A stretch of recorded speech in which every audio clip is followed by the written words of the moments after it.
Today I got a little surprise. I was at REI and I found a travel watercolor kit. I don't know, the last time I found a watercolor kit in a strange place was at Barnes & Noble, and that was a travel kit as well. And anyway, so this is an outside-inside backpack watercolor kit.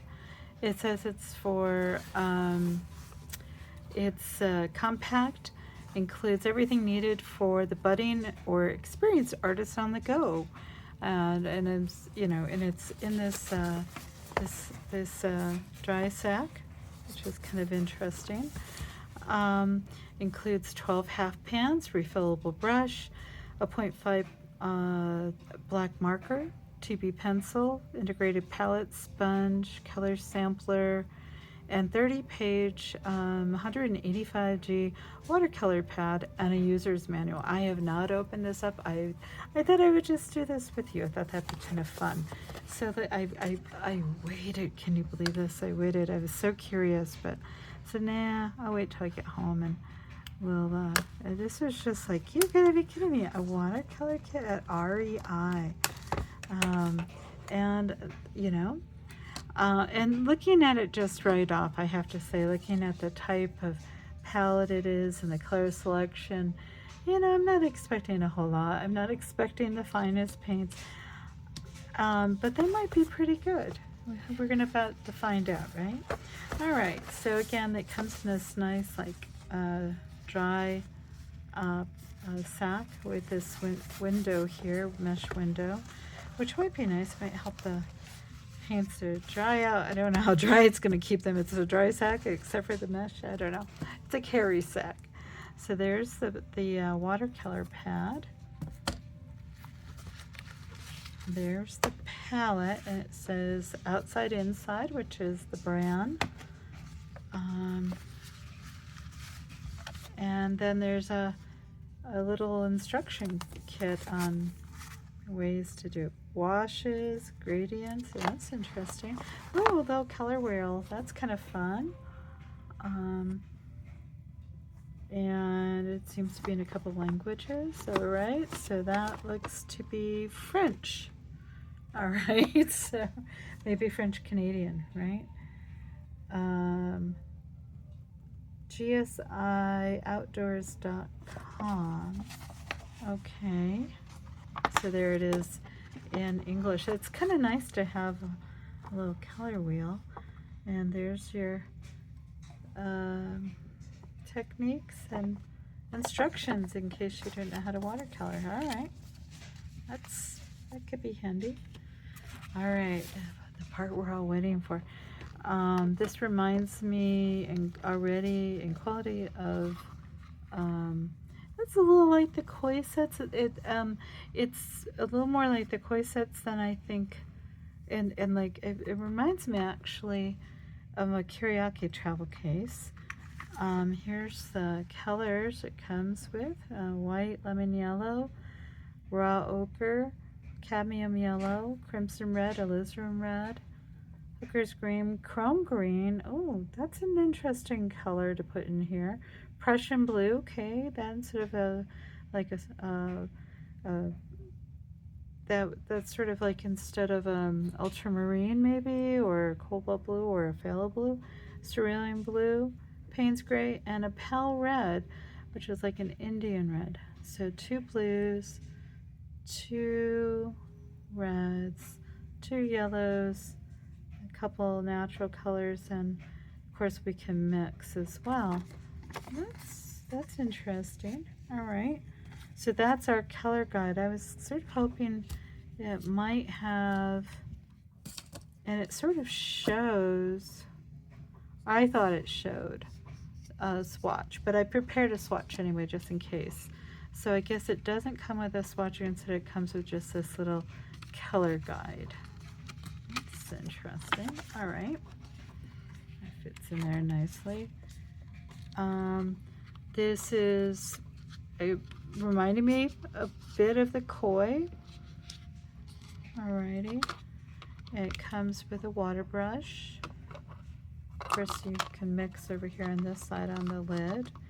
It's coming with a nice marker, so you could do some line wash.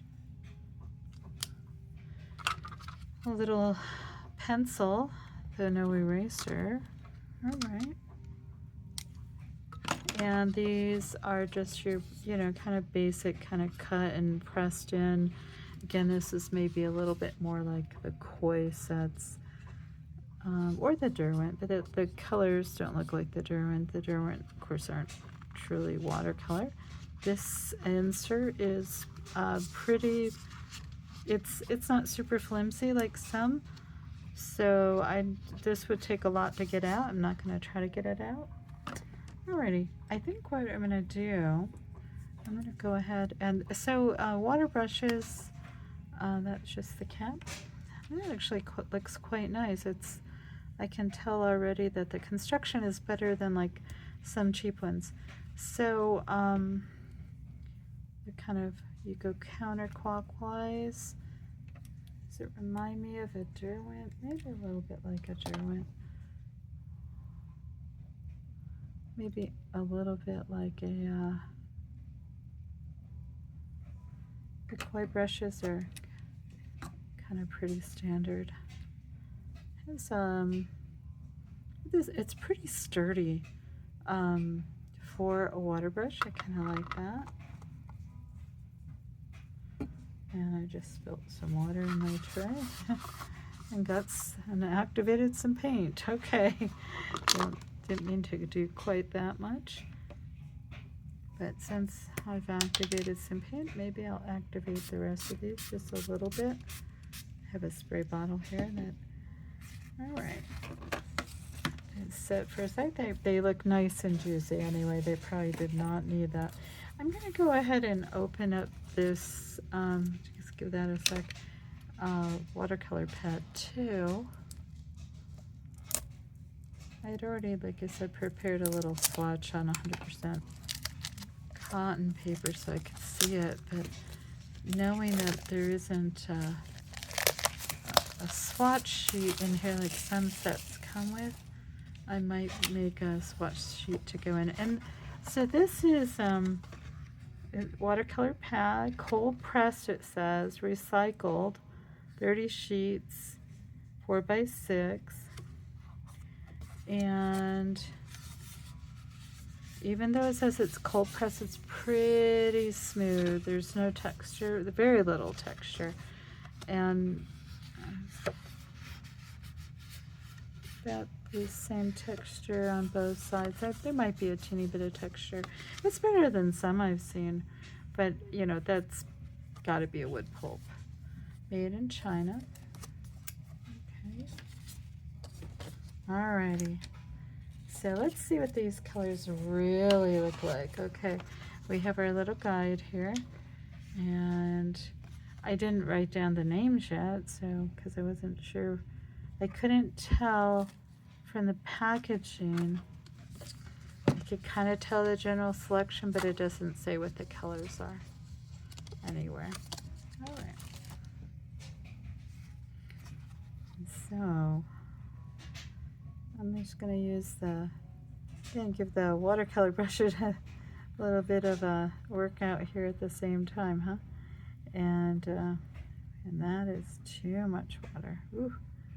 I don't like to use these much, but sometimes on the go I will. I am swatching on 100% cotton, and I'm just going to put this onto, and you could change your color here on the sponge. All right, so here we go with the lemon yellow.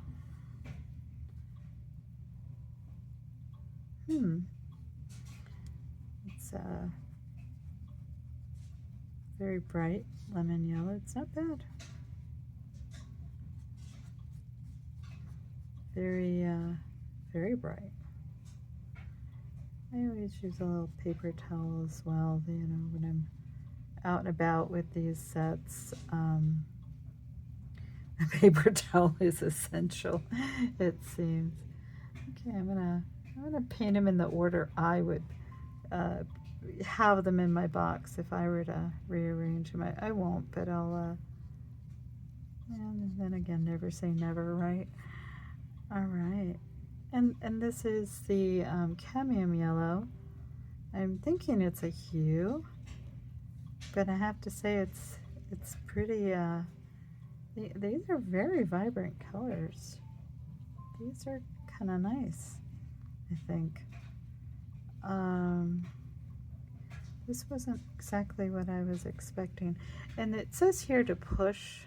There's a place here to push, you know, so to, you know, to get more water out of your brush. And I'm doing that here a little bit.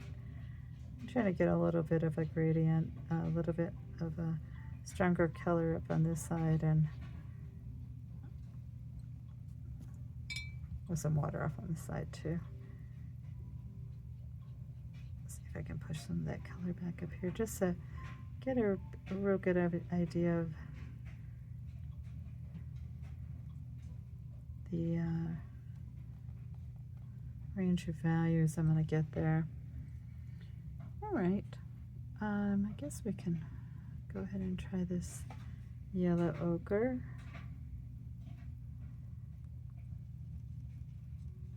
Oh. Let's see if it, as I water it out, if it has any, you know, if it, yeah, that looks like a pretty standard yellow ochre. And just a little bit's going a long way. There's, you know, the colors are pretty saturated, you know, that's interesting. Huh. There we go. I'm trying to think what these remind me of. Okay, so then we have a crimson red and an alizarin. So I guess I'll, this so-called alizarin looks more like a carmine. Again, I'm not painting, I'm kind of, yeah, see that looks like a carmine to me. Doesn't look very alizarin to me at all.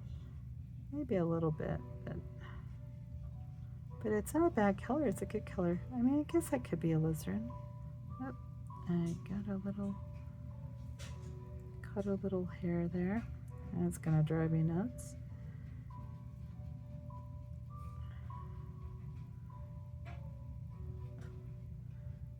I have a Great Dane, and my son has a lovable pit bull, and doggy hairs show up everywhere. Oh yeah, maybe that is a little bit more like an alizarin. Look at that. Okay. I stand corrected, maybe. Right out it looked a lot more like a... the colors are lifting.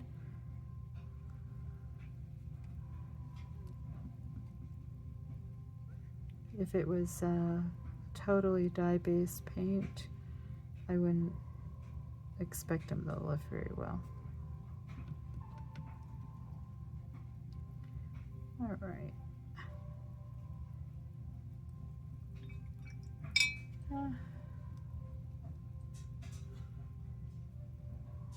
Again, I'm just trying to give myself a better idea of the sort of a gradient, so I get a better idea what they look like, and, you know, watered down and into a tint. All right. All right, we'll use the sponge for the what I think is the intended purpose. I don't know. I don't use sponges much. My granddaughter showed me how to use a sponge for texture. That was fun. We were doing paintings of eggs and bunnies and chicks for Easter. and they were coming up with all kinds of things. That was a fun day. We did that instead of painting eggs. We painted cards for Easter that they could give to other family members. That was very nice. Okay, so this one says it's crimson red, and this is more of the carmine. Okay, that's making better sense now. So warm, cool. All right, it's warm and cool reds. Cool, warm. Okay, so maybe this would be a good mixing set. Maybe some thought went into this. Maybe it's not bad. Huh. This is interesting. You know, the set I got from Barnes & Noble a while ago that I had done a video on, you know, when it dried, it looked so chalky, but they were fun to paint with. But it was more like dry gouache. And this is more like standard dry watercolor. These are different quality. I think you can see that. I mean, that's sort of what I would want them to paint like, right? I think what I'm gonna do, well, I'll go ahead and try these greens. So this one is supposed to be the chrome green, and again, well, no, I think it's the other way around. The chrome green's on the, see, this is weird, the way that it's cut, if you put it in that way. Okay, so this should be the chrome green now. And this looks like not a chrome green. Okay, I think this is the hookers.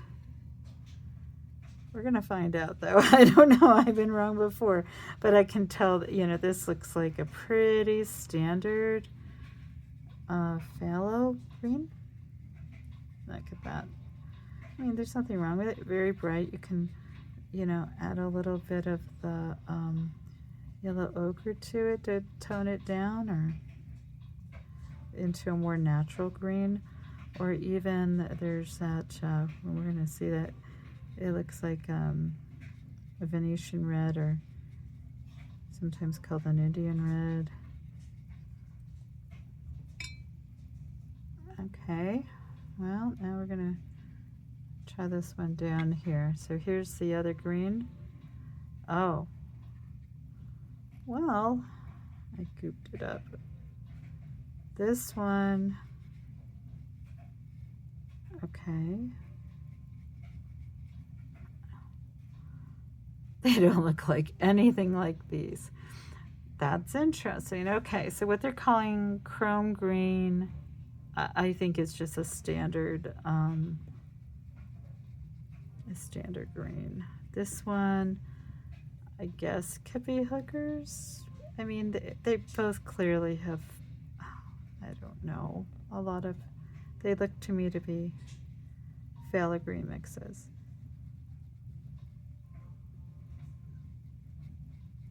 I guess they mean for this one to be, I mean, it says that that one is chrome, and it says that this one is hookers. Okay, that one might have some black in it. Let's see if it granulates a little bit. Okay, let's try this cerulean blue. I don't have any hopes of it being a real cerulean blue. It looks, but it might be like maybe a phthalo blue with some white in it, which is, you know, I mean, those are real pigments, right? And a lot of the less expensive sets will do that for their cerulean, and it's sort of like a sky blue. That's sort of pretty.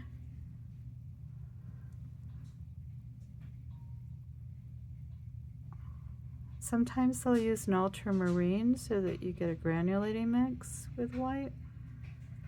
So maybe it's that, because it seems to have some granulation in there. That's my guess. I've seen it both ways in some of the, some of the less expensive sets that were still very good sets.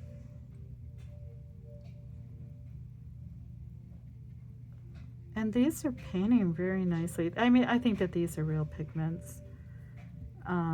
They may not be the real pigment named, but I think that might be indeed real pigment there. All right, let's see about this Prussian blue here. Ooh, very inky. Look at that. Okay. Wow. Okay. I'm gonna have to leave my case open and let that one dry. I really accidentally put too much. I'd actually got some water when I was filling the brush and. Okay. Prussian blue. That's a pretty color. Very vibrant, there's very vibrant. Let's see here.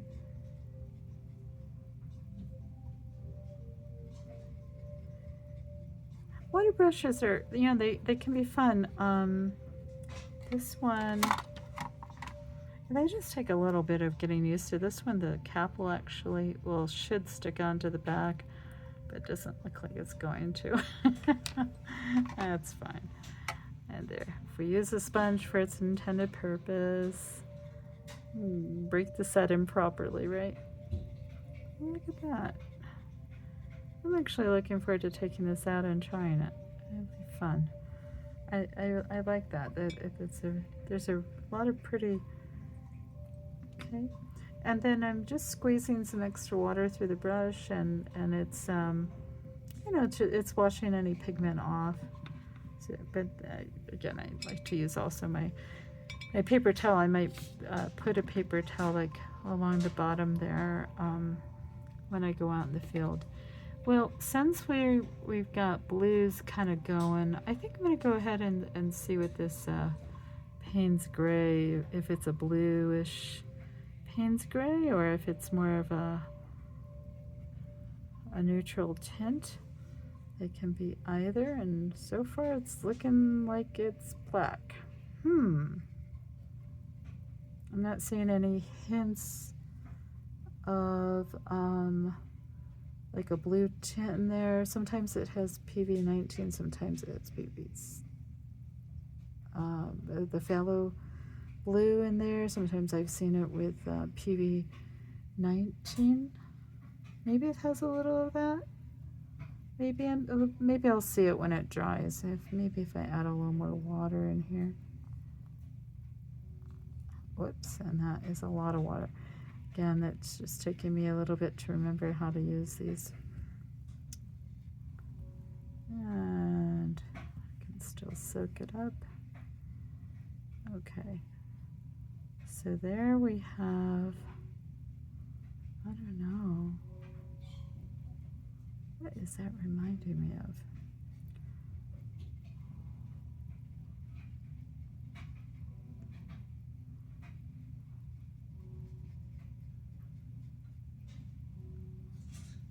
Maybe there's a teeny bit of, doesn't remind me of neutral tint.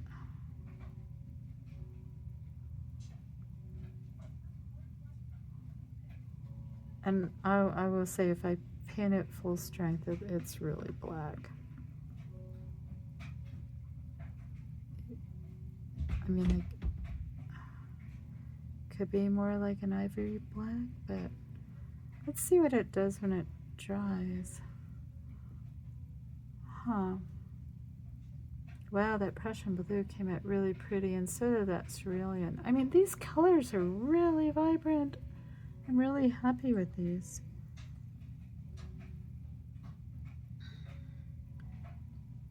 All right, and here is the pale red, they say, but this is more like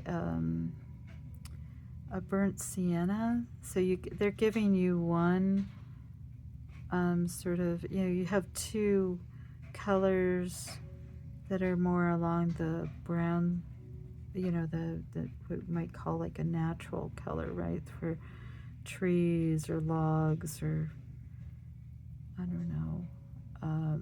And again, you could make them darker. Obviously, you could make some of that in there. Oh, you can tell I'm excited about the black. I don't use black but I'll use a Payne's Gray. I was hoping it'd be a Payne's Gray. But this is, this pale red looks a lot like a really decent burnt sienna. And you can see there, I have thin lines here, I think you can see, but I mean, this is fairly transparent, and maybe a little bit. I think most of these are fairly transparent colors. Maybe that's a little semi-opaque, though it watered down, it's very transparent. I mean, this is the yellow ochre, they're calling this one raw ochre. I mean, that looks like a traditional PY43 probably, and which is a semi-opaque color, but it looks very transparent. I mean, these are lovely colors. I'm surprised. So how much does this set cost? Yeah. I think I had seen this before, and I was like, oh, I wonder, but then it was out of stock, and it came back in stock, and the price had changed. I'm not sure, but maybe the set changed. I'm not sure. But it's with everything, right? With the pencil and a fine liner. This whole set and this storage bag and the paper, it was $34.95. Of course, if you have a membership and they have 20% sales coming up and things, So this is outside, inside, backpack, watercolor set. So I do agree that this is a good set for beginners or professionals. I think that these are real pigments. Personally, I don't use white because you just water down your color and you get white through the paper. Personally, I don't use black. This might have some PV19 in it, actually. It's starting to look more like neutral tint as it dries, this one. Yeah, it's so it's a little interesting. This doesn't speak to me as a chrome green, but that's okay. It doesn't have to, right? It's, it's what it is. And this crimson red, looks like a carmine. This is probably a PV19 base. This so-called alizarin red. Well, they're not calling it alizarin crimson, they're calling it alizarin red. I'm going to look and see. I might be able to find some pigment information. Maybe there's something online. But these paints, they're not completely reminding me of some other colors that I was thinking that originally this could be. There's a set by Superior, but it's smaller than this, and it's more square. Has a smaller, it has a bar here with a sponge, and then just the pen that has similar colors. And I keep Superior paints aren't the worst in the world. There's several, they white label a lot. That's why and these are made in China. But anyway, this isn't bad. We could try to just do a little mixing using our palette. Oh, That is nice. You know, I do have to say, this actually, well, it doesn't completely want to, it will lay flat. Look at that. That is great. And I don't, maybe pencil could be nice, but I would probably pop an eraser in there, or part of, you know, cut a part of an eraser. So I think what I may do is just try to do just a little color mixing. I'll just do it on the paper, but I'm also checking out the, so here we go. And this is the lemon yellow, and I'll use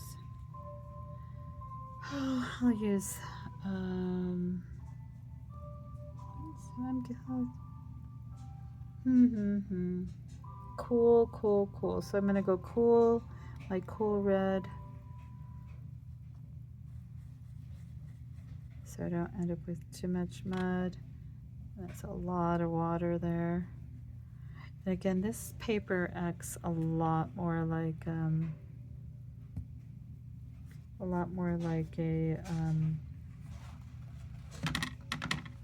hot press, like even as I did that.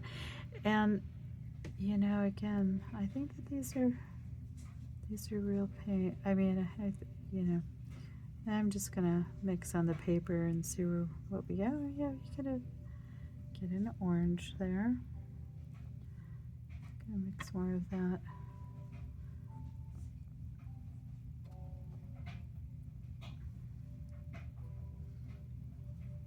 Got a little bit more wet, and probably this cerulean color is going to be the cool blue, I think.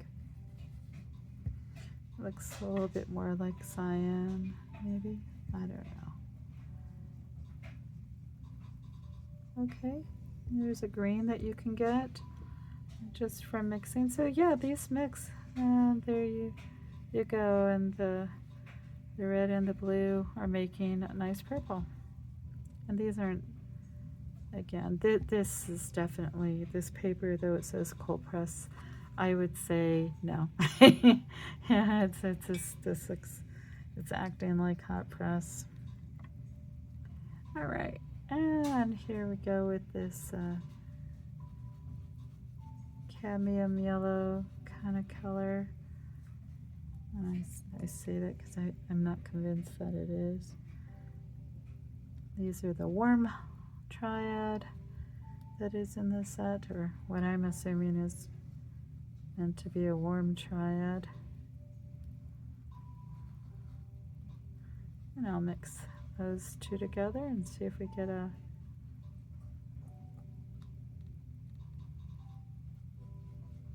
okay, there's an orange. I messed up my paint, but there's an orange. All right.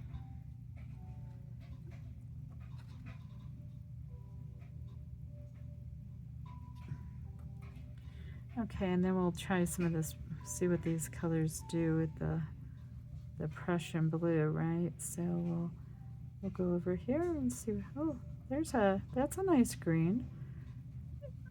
Oh, it likes this paper better. Or this color likes this paper better, I should say.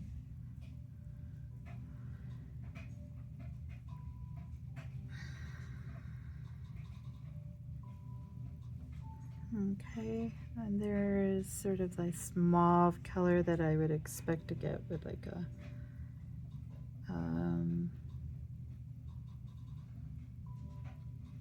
yeah, see that there you go. And I would expect to get that sort of color with like a ultramarine blue, or even, or, but these aren't bad colors. I mean, it's actually mixing, so that's cool.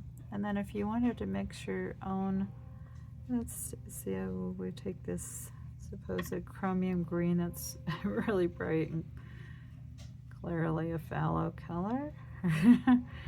And if we add, let's add some of the ochre to it, we get sort of a spring green color over here. That's kind of attractive. So there's, I think that there's real pigment in here, most definitely. And if I take and mix some of this light red with that green, if I'm right, we're going to get something closer to, yep, an olive green. Though, depending, let's see here. I'm going to mix a little bit more of it, just to see. Yeah. And there's a sort of a couple different shades there that you can get. And if we use the other green,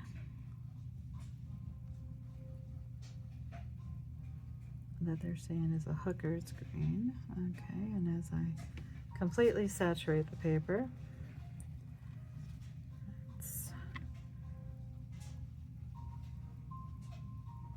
again, it's my experience of hot press is that the colors don't go inside as much. They sit around on top and do things, and then we mix those two together. Ooh, you get a nice brown. Now that's a good color to know how to mix, because we don't really have a dark brown in here. So you can do it with that one. So I think that some thought went into this, because like if you're going to have a limited palette, right, you want to be able to make some neat colors. And then again, here's that what they're calling the raw ochre with this hooker green.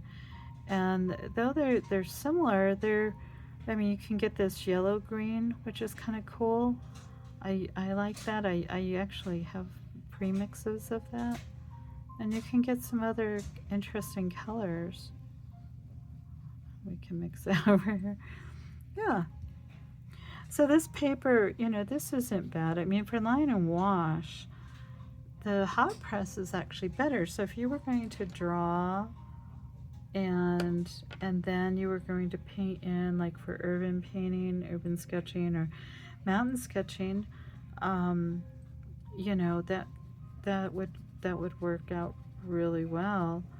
And these are bad. These are kind of fun. I am gonna take this hiking. So one of the other things that we did, my daughter and I were at REI together. We went ahead and got this easy day hikes in Santa Fe, and thought, well, we've done most of these, but it'd be kind of fun to go through these and make this a goal this year.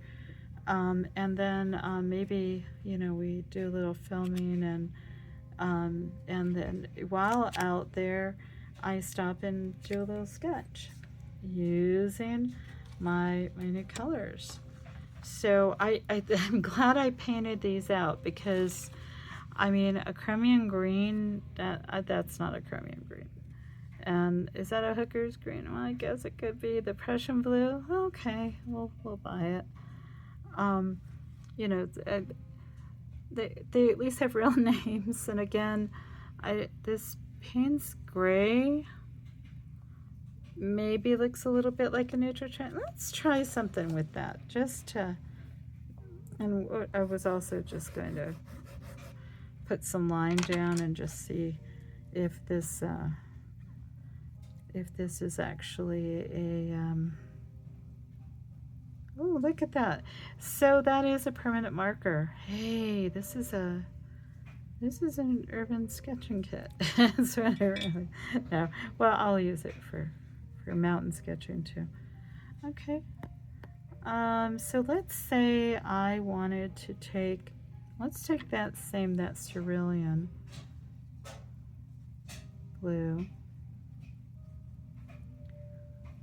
And if I were to treat this so-called Payne's gray as a neutral tint,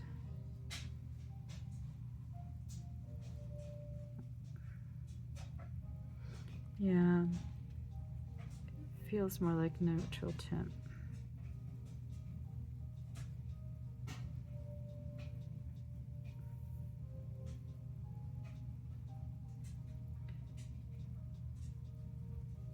I use some other, again, I don't use these water brushes that often. And I'm just trying some glazing now just for the heck of it. I just want to see what happens. And I'm mixing other colors from what I've mixed. Okay. So it's doing some things that a real paint does. That's kind of nice.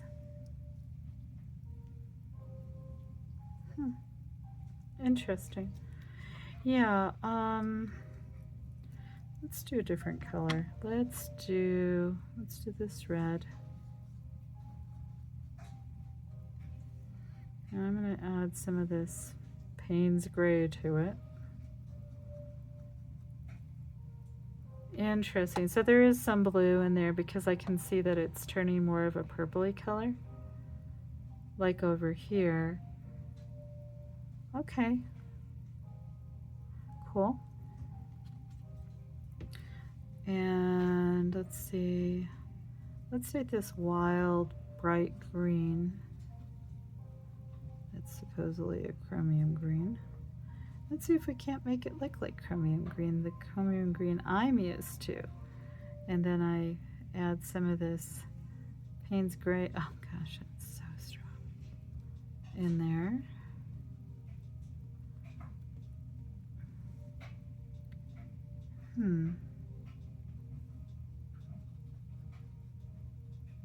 Yeah. And it brings it down in color and tone. I would much rather try these colors on cotton. Let me see here. I've got some cotton here. I'm going to just try one other little thing. So I'm going to take some of this Payne's gray, supposed Payne's gray. Okay, there we go. I can see you better. And I'm going to, okay. That's the cerulean blue added. So a neutral tint will bring down a color without totally taking away all of its color is the idea.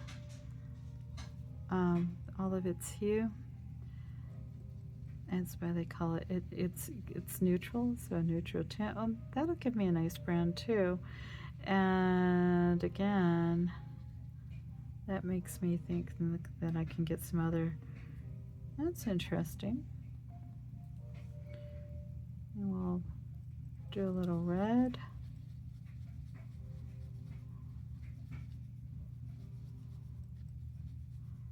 Again, I'm just seeing if it'll give me that other color we got. See, it's got a little bit of a purplish hue in there. So there's either, I think that probably what's in there is a PB19. There's a little, and it is more like a neutral tint than it is. Yeah, that's what I'm thinking. But see, oh now, okay, I know I just mixed some red in there. I may just clean that off. If I take it and really make it watery, and I'm just seeing if I can, and again, well, here I am, and you probably don't care. But and I'm making a mess of my paints. But I'm just trying to see, you know, am I getting a green? Yeah, see how I'm getting a greenish tint in there instead of an orange tint? So there is a blue in there somehow. I don't know though. I kind of see a, well, again, I wouldn't be coming out green. If it was purplish, I think it would be leaning a different way. So anyway, this is exciting. It's always fun. I love playing with paint, and I love playing with new paints. And I love my limited palette, so this is a great limited palette.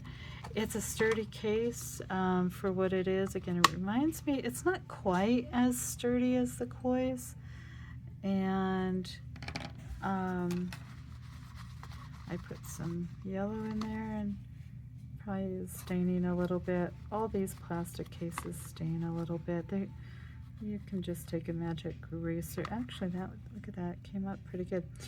Yeah, so, and then this is just this is just a cheap, you know, little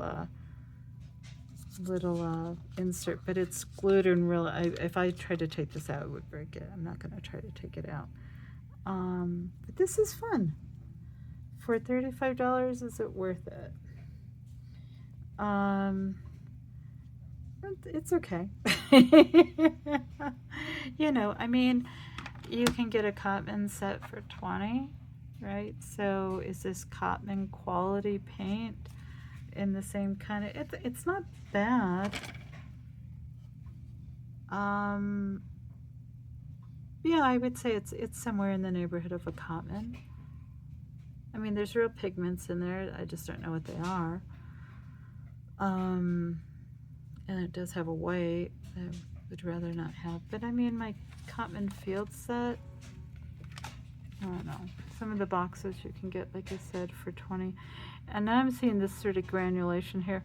This black, I wonder if there's some PB11 in there. Anyway, or PBK11, it's a black that's granulating, but it probably not, because again, it's more like a neutral tint, but it has a little granulation. It's probably just a PB9, an ivory black. PBK9, sorry. But the paper that came with it, I'll try to use it. I mean, it's not the worst, but again, I wouldn't call that hot press. I would definitely call that you know, it has a teeny bit of texture to it, and I you know, I think I could probably, you know, eke out something that looked like, you know, a tree or a rock or a mountain. And I'm looking at this now, and I'll look at it more as it settles. But you know, there's some interesting things, and it's very bright. The paints are very bright, which Cotman can kind of takes a little bit to really activate them and go. These activate very quickly. So yeah, I mean, the case is fun. I like the case probably better than I do my Cotman case. It's a little bigger than the Cotman. And you know, and it's not bad having one of these brushes as opposed to, you know, a full-size brush. I wonder if one of I don't think any of these brushes will fit in here. I could probably, you know, I have a couple travel brushes I might put in instead of something like this. This is great when you don't have a water container to put water in, which I don't. I mean, I've got water here on this side that, you know, but yeah. So anyway, so there we go. So you know, this will dry. This will all go back in. It's got a nice pen. I like this. It doesn't have any, it doesn't tell us what kind of pen it is or brand or anything. It's got a decent, you know, basic pencil. Put a little eraser in there, you know, just a silver of an eraser, and you'd have a whole set. It closes up, and this is meant to go into it, but it's drying paint right now, so I'm going to let it dry. You know, the little instructions are kind of good. I mean, if you were out and just you know, car camping for kids or something, even this would be good. I mean, they're telling you how to do real technique.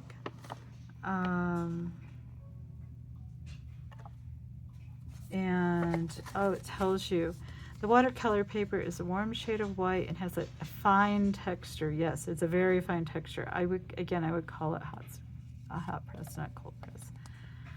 And watercolor paints appear much darker dry than wet. Refer to the color sampler for a more accurate understanding of the colors. But again, I would paint your own sampler. But you know, this whole set together, and this is kind of a fun bag. You know, I mean, it's like a camping bag, you know, just throw it in there. It's sort of like those are always fun. So you throw everything in, and I think my book will fit in there. Look at that. So I can put my book in there. I might put a different pad of paper in if I wanted to, or I'll probably just use it the way that it is till I use it up. But then I would probably replace it with something. The paints, again, you know, there's nothing, like if we wanted to replace the paints later, you'd have to, okay, it doesn't quite close with the book in there. You'd have to figure that out, you know, but you know, you could just buy replacements and pop them in, or to paint. Oh yeah, look at that, that'll cinch up actually. That's actually quite nice that way. Probably with the paper in there it won't. But there are even smaller pads of paper too that are available, or you can make your own. But yeah, there you go. Wow, who knew? REI. Okay, I'll let you guys go. Hopefully this was fun and informative, and it was fun for me. Oh look, it does cinch up with a pad of paper. So a 4x6 block will fit in there, or a 4x6 plus. That's actually quite nice. Just throw it in the backpack on a day trip. You know, if you were going like a lot of miles, I wouldn't want, it's a little heavy, but you know, if you're not doing the Continental Divide Trail or something, which I'll probably take this on the Continental Divide Trail. I don't know if this is going to give us one of those smaller hikes on it, but definitely we'll drive out there as well. But yeah, this is fun. Well, hopefully this has been fun and informative. There's some of the colors mixed in with that black. As it dries, they're drying quite nice actually. I may even throw a swatch up of these paints in the window and see what happens. See what happens as far as light fastness. I mean, if these are phthalates, I mean they're all gonna be pretty light fast. That should be light fast. The earth tones, black should be fine.